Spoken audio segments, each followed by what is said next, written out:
wabarakatuh. Salam sejahtera untuk kita semua. Apa kabar semuanya? Perkenalkan, saya Ibu Tuti Yustianingsih, mengampu Mapel Bimbingan dan Konseling SMK Raden Rahmat Mojosari. Sebelumnya, Ibu mengucapkan selamat kepada anak-anak semua yang sudah diterima di SMK Raden Rahmat Mojosari. Pada kesempatan ini, saya akan menyampaikan materi tentang tata krama dan budi pekerti. Tata krama terdiri dari dua kata, yang artinya tata adalah adat, aturan, norma, peraturan. Krama adalah sopan santun, kelakuan, tindakan, dan perbuatan. Jadi, diartikan bahwa tata krama adalah adat sopan santun, kebiasaan sopan santun. Sedangkan budi pekerti juga sama, terdiri dari budi dan pekerti. Budi adalah akal, pikiran, tabiat, watak.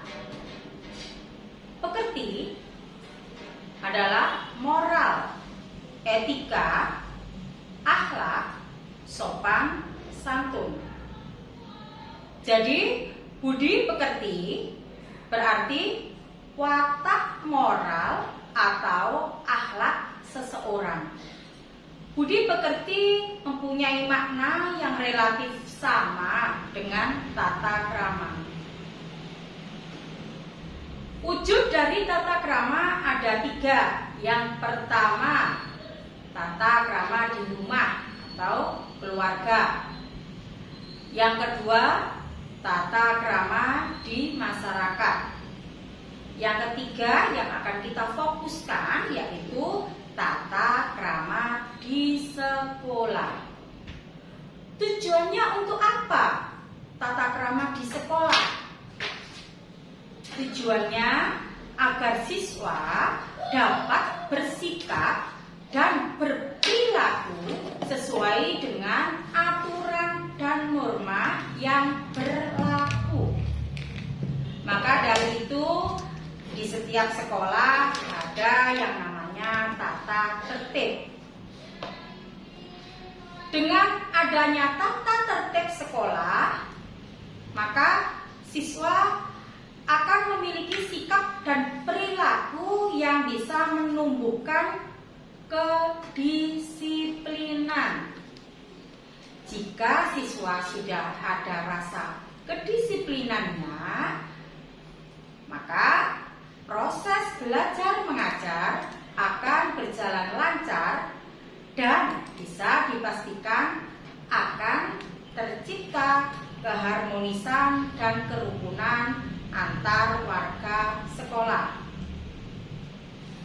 Tata krama di sekolah meliputi apa saja? Yang pertama, tata krama berpakaian atau berpenampilan, tata krama berkomunikasi atau berbicara, tata krama belajar, tata krama memasuki ruangan, tata krama makan dan minum, dan tata krama bermedia sosial.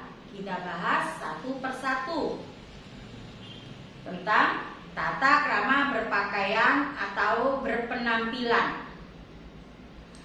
Sebelum anak-anak masuk melewati gerbang sekolah, pastikan pakaian seragam harus rapi, baju dimasukkan, memakai dasi, atribut harus lengkap, memakai ikat pinggang, bersepatu hitam dan berkaos kaki, memakai topi sekolah jika upacara. Pada waktu olahraga, pakailah seragam olahraga.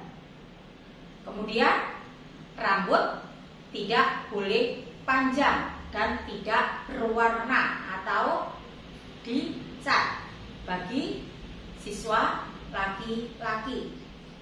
Jika rambut berwarna atau dicat ataupun panjang,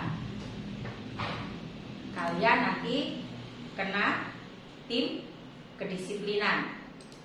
Kemudian tidak berdandan berlebihan bagi siswa perempuan. Yang dimaksud tidak berdandan berlebihan yang bagaimana? Nah, yang dimaksud itu adalah memakai make up, kemudian juga perhiasan. Kita sebagai pelajar harus bersikap seperti layaknya seorang pelajar. Kemudian tata krama berkomunikasi atau berbicara. Berbicara harus sopan dan baik dengan bapak ibu guru, dengan teman maupun warga sekolah yang lain. Mengucapkan salam bila bertemu. Perlu diketahui juga, setiap hari di gerbang sekolah ada bapak ibu guru yang menyambut kedatangan kalian. Maka dari itu kalian harus menerapkan 5S. Apa itu? Senyum, sapa, salam, sopan, dan santun. Pilihlah kalimat yang baik yang tidak menyinggung perasaan orang lain. Kemudian memperhatikan lawan bicara, tidak menyela atau memotong pembicaraan. Bicara dengan siapapun tidak boleh menyela atau memotong pembicaraan, dan tidak memonopoli pembicaraan. Selanjutnya, tata krama belajar. Apa saja? Sebelum pembelajaran, pasti tata krama belajar. Apa saja? Membenahi kelas sebelum guru masuk kelas, dengan membersihkan kelas, menyapu, kemudian menyiapkan jurnal dan absensi, dan menyiapkan alat tulis untuk pembelajaran. Ingat, sebelum dan sesudah pembelajaran pasti kita berdoa. Itu wajib. Kemudian membawa buku sesuai jadwal, duduk di bangku dengan sikap siap menerima pembelajaran. Tidak boleh kepala ditaruh di atas bangku. Tidak membuat gaduh di kelas. Tidak menghidupkan HP saat proses belajar mengajar. Tidak mencoret-coret atau mengotori dinding, pintu, meja, dan kursi. Membuat surat izin jika tidak masuk, baik izin sakit ataupun izin ada kepentingan keluarga. Mengangkat tangan jika bertanya. Tidak meninggalkan kelas saat pembelajaran berlangsung tanpa seizin guru. Sekarang tata krama memasuki ruangan. Perlu diingat, di sekolah kita banyak sekali ruangannya. Ada ruangan bapak kepala sekolah, ruang administrasi, ruang guru, ruang kelas, ruang lab, ruang perpustakaan, dan ruangan-ruangan yang lain. Usahakan sebelum masuk ruangan, anak-anak harus mengetuk pintu dan mengucap salam. Kemudian selanjutnya yaitu tata krama makan dan minum. Makan dan minum saja kok ada aturannya? Ya iya, saja. Berdoa sebelum dan sesudah makan. Tidak berbicara dan bergurau saat makan. Awas keselak ya. Makan dengan duduk, tidak boleh berdiri. Tidak bersuara saat mengunyah makanan, biar makanan tidak keluar dari mulut. Menjaga etika makan di kantin sekolah. Tidak makan di dalam kelas.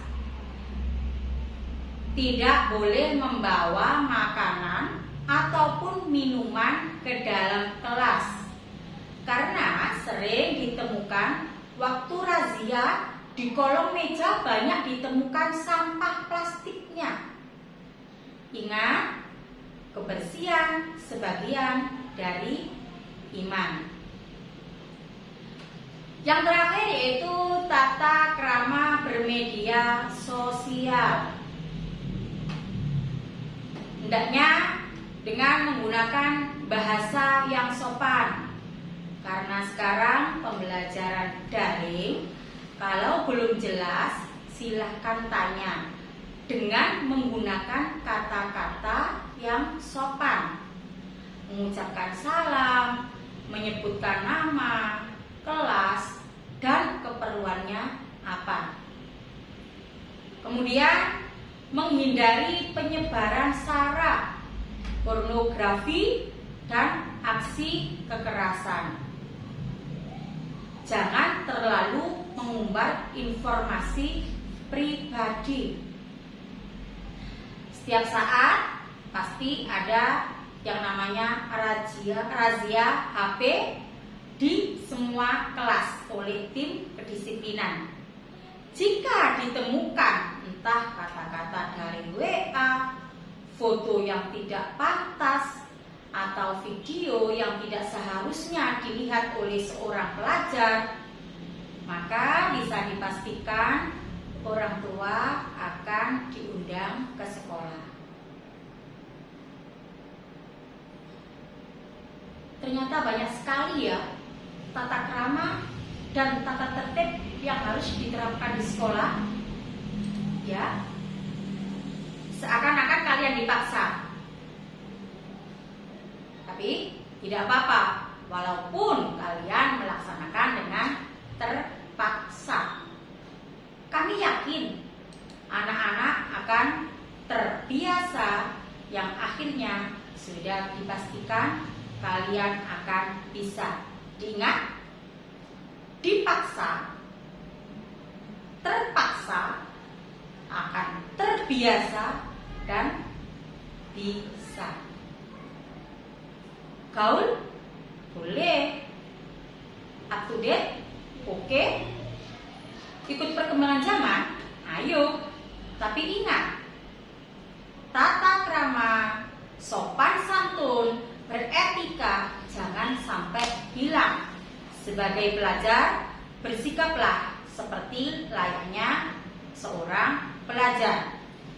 Selamat menjadi peserta didik SMK Raden Rahmat yang mempunyai kualifikasi yang unggul, berakhlak islami, berdaya saing tinggi, dan populis. Demikian materi tata krama dan budi pekerti yang saya sampaikan. Semoga bermanfaat bagi kita semua. Terima kasih. Assalamualaikum warahmatullahi wabarakatuh.